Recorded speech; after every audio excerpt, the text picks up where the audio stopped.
Okay, today we'll start lever. Now a lever is a rigid, straight or bent bar which is capable of turning about a fixed axis, and that is generally we say as fulcrum. So that means what it states, that it is a rigid, a straight or a bent bar. So a straight bar, a straight rod or a bent bar like this, this is known as a crowbar, or any type of rigid, straight or bent bar which is capable of turning around a fixed axis, and that is called fulcrum, and that is we say as lever. Say this is a crowbar, and this crowbar is generally used for moving heavy stones or any obstructions. Now for that what we do, we say suppose we have to move this heavy stone, then we can put the crowbar, fit the crowbar in this way, and we can keep a brick or any hard object, a brick or anything under it like this. Now if we, now this is stone is known as load, and this brick or whatever support that we have given, that is known as the fulcrum. And now if I apply my effort in this direction, then this crowbar will displace this stone. So therefore we can say this is a lever. Even when we use say a spoon,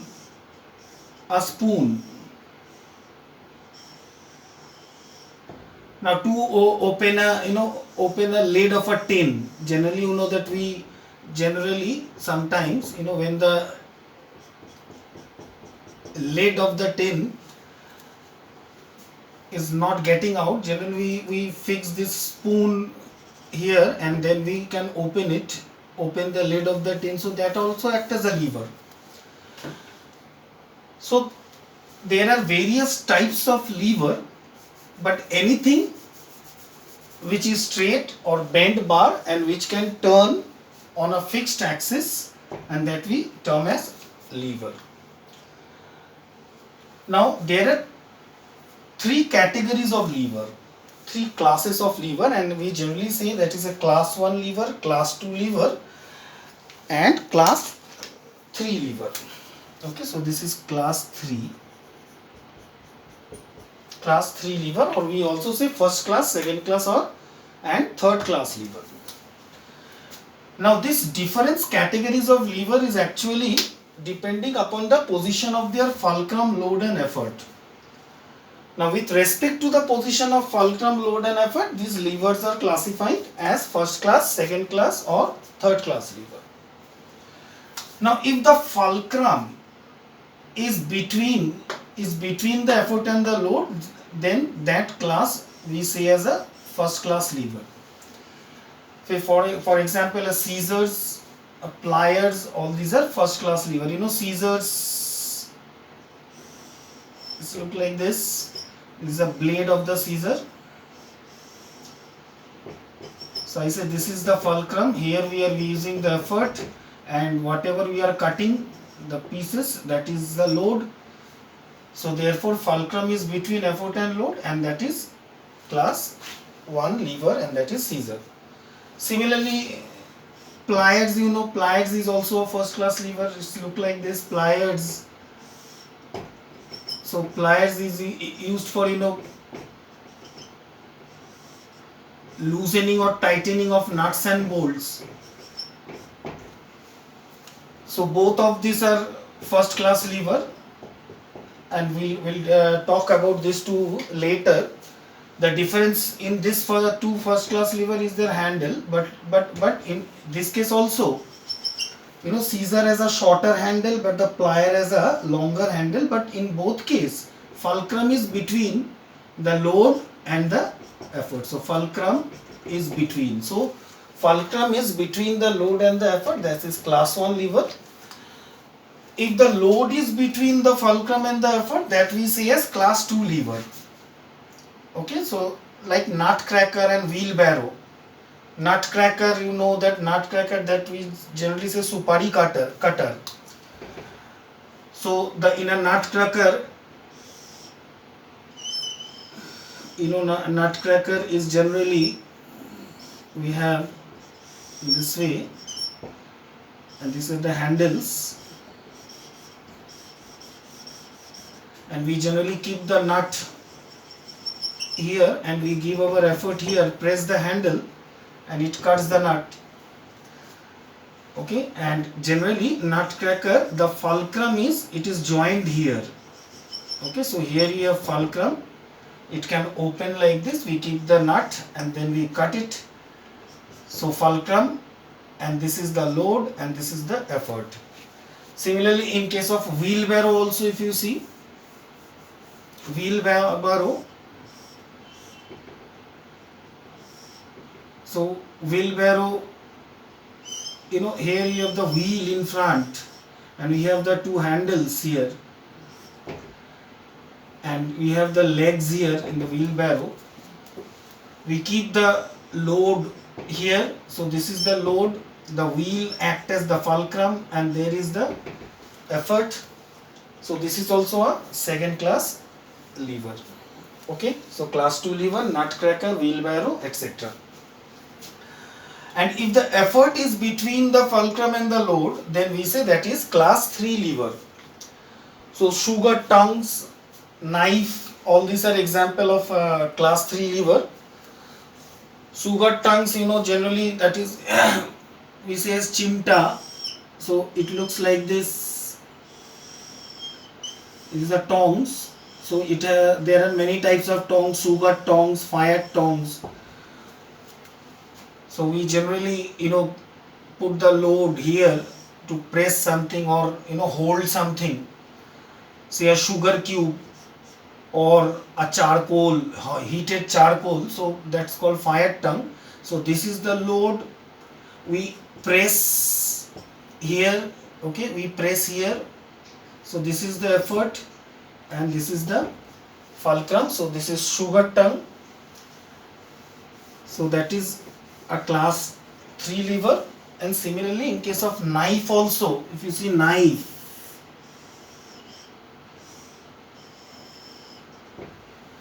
so knife generally we put our effort, we hold here, so that is our effort, and whatever we are cutting, that is the load and this is the fulcrum.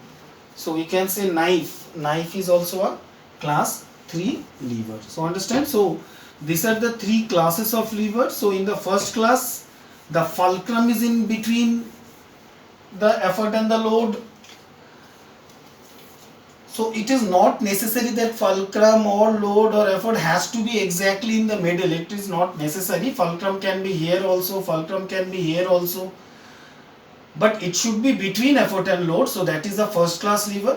Similarly, if the load is in between effort and fulcrum, then that is the second class lever. And if the effort is in the middle, in between load and fulcrum, and that is we say as class 3 lever. Okay. Now generally I advise my student to just remember this FLE, F-L-E.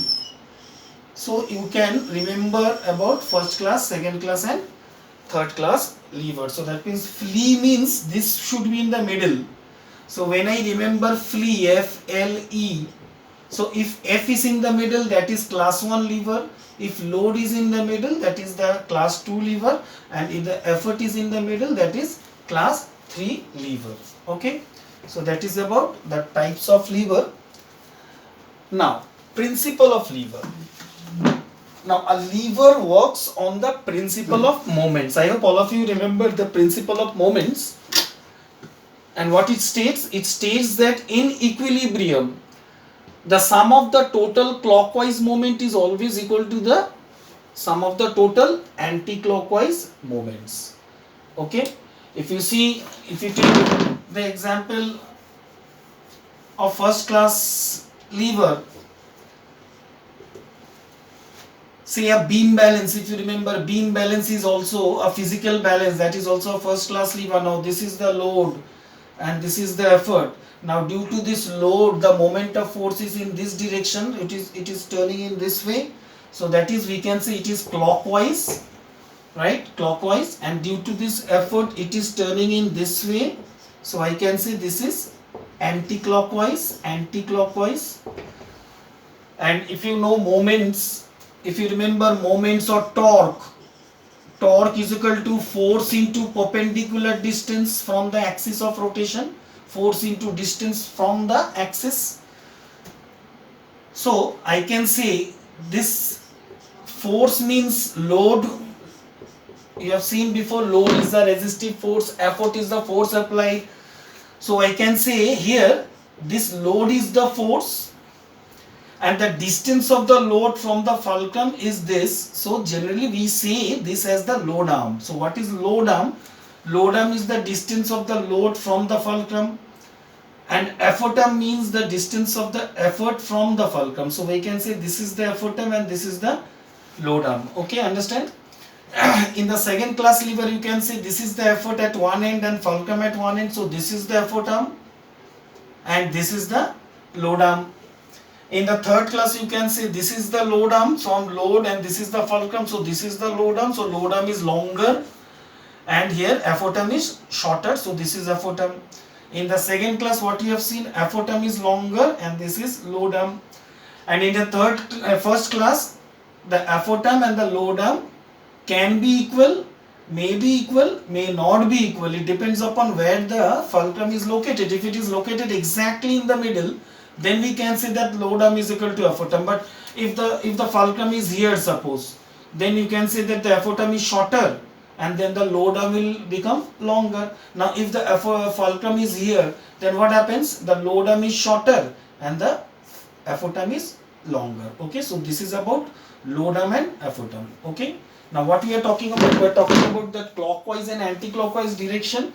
So, and you know, torque means, or moments of force means force into distance. So if you see with respect to this class 1 lever, this load, due to this load, the turning effect is in the clockwise direction. So this is the load and this distance of load from the fulcrum, that is load arm. So what we say, the sum of total clockwise moment. Now if you see, due to this load there is the clockwise moment. So and moment means force into distance. So here force means what? Force means load and the distance means load arm. So this is the moments due to load. So moments due to load is load into load arm, and that is in fact the clockwise moment with respect to this diagram. Because load is this side. Now if the load is this side, then that will be anti-clockwise, so that does not matter. So you have to just see that, and clockwise moments means force into distance. So moments due to load will be what? Load into load arm. So load into load arm, and should be is equal to the sum of total anti-clockwise moment. Or anti-clockwise moment, if you see, the effort is here in this case, due to effort, the turning effect is in the anti-clockwise direction. So therefore anti-clockwise moment will be what? Effort into effort arm. So I can say simply that since the sum of clockwise moment is equal to the sum of anti-clockwise moment, we can say that load into load arm equals to effort into effort arm. Okay, with respect to other class also, you can see this is the load. So the load is going downward, so that means it is and the effort is going in this direction. So effort is going in this direction and the load is going in this direction, right? So load is going in clockwise direction and effort is going in anti-clockwise direction. Now in this case also, if you see, load is going in this direction, means it is going in this direction, so that is clockwise, and the effort is going upward. So upward means it is going in this direction and that is going anti-clockwise. So finally we can say that load into load arm equals to effort into effort arm. So this is the principle of lever, and from this we can say that load by effort equals to effort arm by load arm. So we can say that load by effort is equal to effort arm by load arm. So we can derive this relation from this principle of lever that load into load arm equals to effort into effort arm, and therefore we can say load by effort equals to effort arm by load arm. And naturally this should be equals to mechanical advantage of lever. You know why? Because since mechanical advantage is load by effort, so finally we can say for getting the mechanical advantage of lever, now for getting the mechanical advantage of lever we can use two formulas. I can use load by effort, and I can also use what? Effort arm by load arm. So if I know load and effort, I can get load by effort and find the mechanical advantage of lever. And suppose if I don't know load and effort, and if I know the effort arm length and the load arm, so if I know this length and this length, so effort arm or load arm and load arm, so I can also get the mechanical advantage of lever as effort arm by load arm. So this is the principle of lever. Okay, understand? Okay, now about mechanical advantage, I have explained to you before that if a machine have a mechanical advantage 1 is equal to 1, then it's neither a force multiplier nor a speed multiplier, but is used to apply our effort in a convenient direction. Now, just now we have seen that mechanical advantage means load by effort, and mechanical advantage also means effort arm by load arm. So if effort arm mechanical advantage is equal to 1, that means I can see that effort arm equals to load arm, effort arm by load arm equals to 1, and therefore I can say that effort arm is equal to load arm.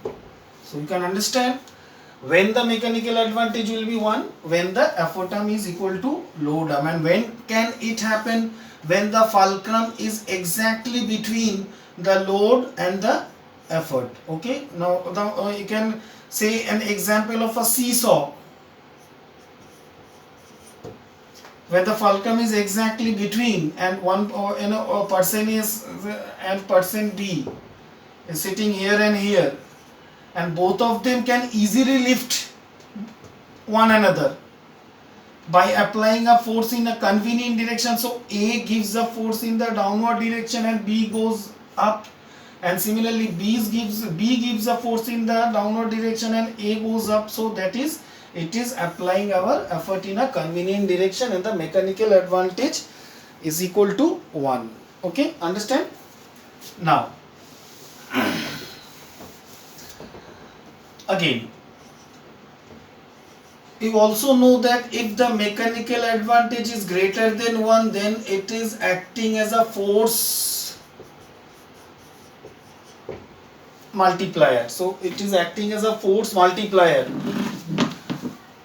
Now mechanical advantage greater than 1 means, again I can say, I am writing in short, effort arm by load arm is greater than 1, and therefore I can say that effort arm is greater than load arm. So you can understand that when a lever can act as a force multiplier, that means if the effort arm is greater than the load arm, then it act as a force multiplier. Okay, generally second class lever is always have a mechanical advantage greater than 1, and therefore they always act as a force multiplier. Why? Because if you remember, second class lever means load is in between the fulcrum and the effort. So naturally in a second class lever, always the effort arm will be longer than the load arm. Always, no doubt, wherever the load is, but it will be between effort and fulcrum. Now suppose the load is here also, then also the load arm will be shorter than the effort arm, because effort is at one end and the fulcrum is at the other end, and load can be anywhere, here, or anywhere, but the distance that load arm will always be less than the effort arm. So that means the effort arm is always greater than the load arm. So we can say that second class lever always act as a force multiplier, and that is example you see, have seen nutcracker. The nutcracker requires a lot of force to cut a betel nut. So therefore nutcracker is a second class lever and its effort arm is longer. So that is about mechanical advantage greater than 1. Okay.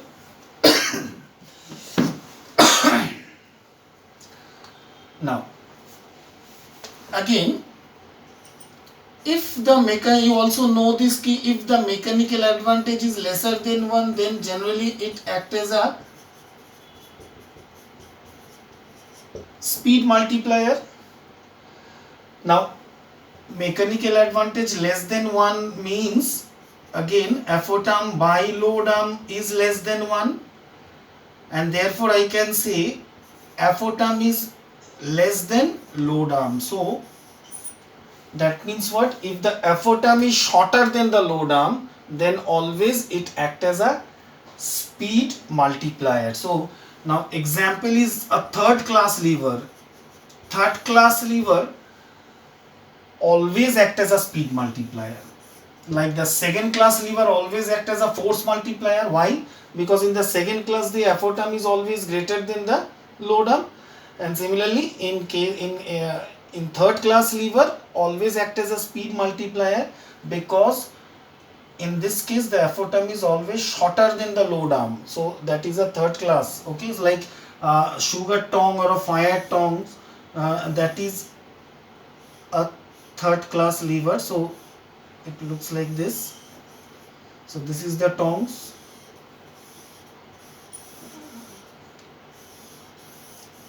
and we give our effort here in the middle, and this is the fulcrum, and this is the load. And you can understand that we can use the tong very swiftly we can use it. So that is a speed multiplier. Okay, so therefore wherever, since the effort is in the middle with respect to say fulcrum effort, and this is the load and this is the fulcrum, so effort arm is always shorter than the load arm. So since the effort arm is always shorter than the load arm, effort wherever it might be, it can be here, it can be here, or it can be here, but still this effort arm will be shorter than this load arm. So since the effort arm is shorter than the load arm, so its mechanical advantage is always less than 1, and it acts as a speed multiplier. So understand? So second class lever generally act as a force multiplier, means always act as a force multiplier. Why? Because the effort arm, since the load in second class lever, the load is between the effort and the fulcrum, hence the effort arm is always greater than the load arm, and therefore it acts as a, the effort arm is always greater than the load arm, and therefore it acts as a force multiplier. But in third class lever, what I told, third class lever, since the load is between in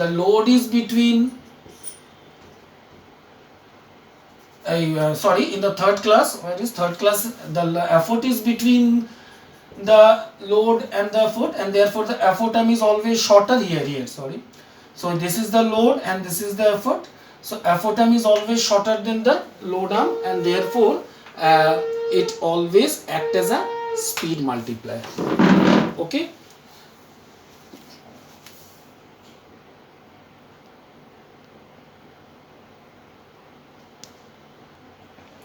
Okay, now so far we have seen that the class 2 lever always act as a force multiplier, and class 3 lever always act as a speed multiplier. And the reason also I have told you, in the class 2 lever the effort arm is longer than the load arm, and in class 3 lever the effort arm is shorter than the load arm. But the mechanical advantage of class 1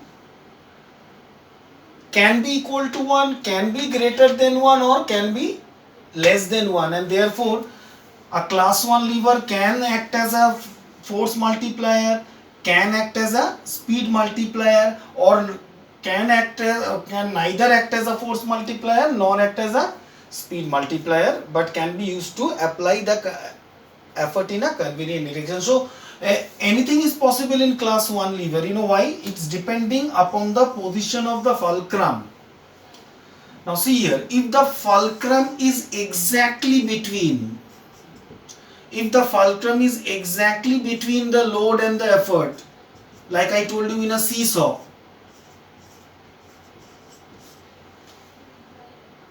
then the mechanical advantage naturally will be 1, because the load arm, this is the load arm, is equal to the effort arm, so mechanical advantage is equal to 1. And if the mechanical advantage is 1, then it is used to apply our effort in a convenient direction, but it is neither acting as a force multiplier nor acting as a speed multiplier. But if the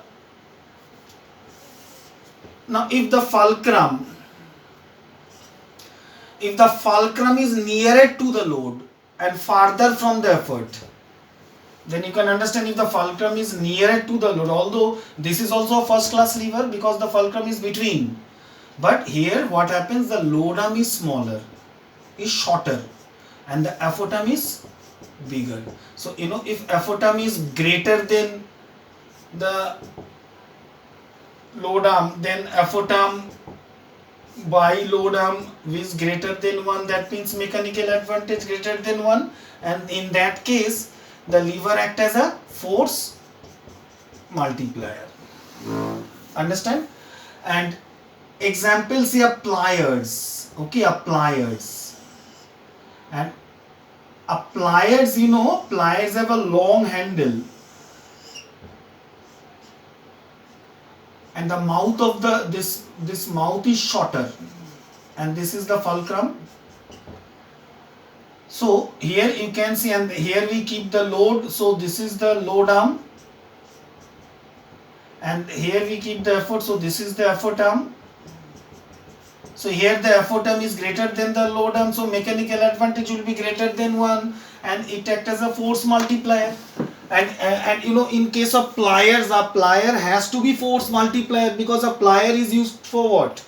A plier is used for loosening or tightening nuts and bolts, very tight tightening or loosening a nuts and bolts, so a lot of force is required, and therefore a plier is made in such a way such that it has a long handle, and since long handle means if its effort arm is longer, and effort arm longer means its effort arm longer than the load arm, that means its mechanical advantage will be greater than 1, and it acts as a force multiplier.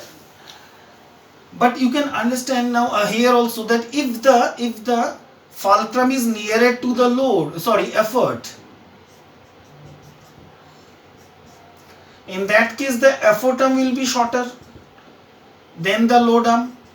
So effort arm is shorter than the load arm means mechanical advantage will be less than 1. So mechanical advantage will be less than 1, and then it acts as a speed multiplier. So in that case it acts as a speed multiplier. Now for example, you see a scissor, and a scissor has a long handle, in a long blade and a short handle. So this is a scissor, so this is the blade of the scissor. So you can understand, this is fulcrum, this is effort, and we keep the piece of cloth or paper cutting at this point, so that is the load. So here you can see that the load arm is longer and the effort arm is shorter. So load arm longer, effort arm shorter means effort arm shorter than the load arm, mechanical advantage less than 1, and it acts as a speed multiplier. And in case of scissor we don't require force like pliers, because with scissor we generally cut paper and cloth, so we don't require much force, but we require speed so that we can cut very smoothly and swiftly, right? So therefore purposely the handle of the of the scissor is made shorter, so that its effort arm is shorter than the load arm, and it can act as a speed multiplier. Okay, sometimes this question comes. that a pliers and a scissor both are class 1 lever, but one act as a force multiplier and other act as a speed multiplier. Explain. So in that case you have to explain about their handles. That means you have to explain about their effort arms. So you have to mention that in case of pliers, the pliers have a longer handle, so that means its effort arm is greater than the load arm, and hence its mechanical advantage is greater than 1, and therefore it has act as a force multiplier, and so that we can easily use a plier to loosening or tightening nuts and bolts. And in case of scissor you have to say that a scissor has a shorter handle. That means its effort arm is shorter than the load arm, and that means its mechanical advantage is less than 1, and therefore it acts as a speed multiplier, and hence we can cut clothes or pieces of clothes or paper with a scissor very swiftly, okay, and very smoothly. So that is about the class 1 lever. Okay, understand?